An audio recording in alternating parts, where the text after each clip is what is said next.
உப்பிலிப்பாளையம் பகுதியில் மழையால் கார் வாய்க்காலுக்குள் தலைகுப்புற கவிழ்ந்திருக்கிறது. கொட்டும் மழையில் இந்த சம்பவமானது நடைபெற்றிருக்கிறது. விவரங்களோடு இணைகிறார் செய்தியாளர் பரிமளா. பரிமளா, வணக்கம். கார் கவிழ்ந்திருக்கக்கூடிய வேளையில் அதற்குள் இருந்தவர்கள் யார் யார் அவர்களை எல்லாம் மீட்டிருக்கிறார்களா? அது பற்றிய விவரங்கள் என்ன?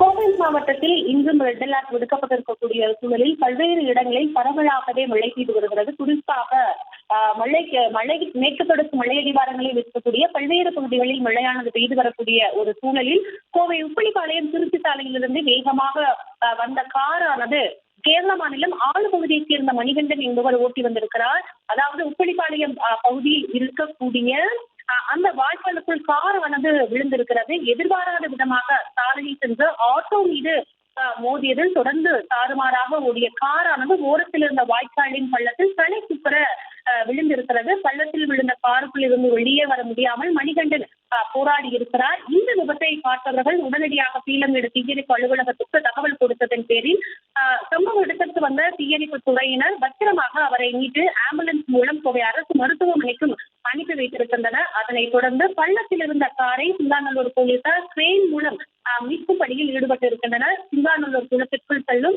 அந்த 10 அடி வாய்க்காலுக்குள் தண்ணீர் குறைந்த அளவில் சென்றிருப்பதால் இந்த அதிர்ஷ்டவசமாக டிரைவரானது உயிர் தப்பியிருக்கிறார். இந்த நிலையில் அந்த பகுதியில் பரபரப்பாக காணப்படுகிறது. விபத்திற்கான காரணம் குறித்தும் போலீசார் வழக்கு பதிவு செய்து விசாரணையும்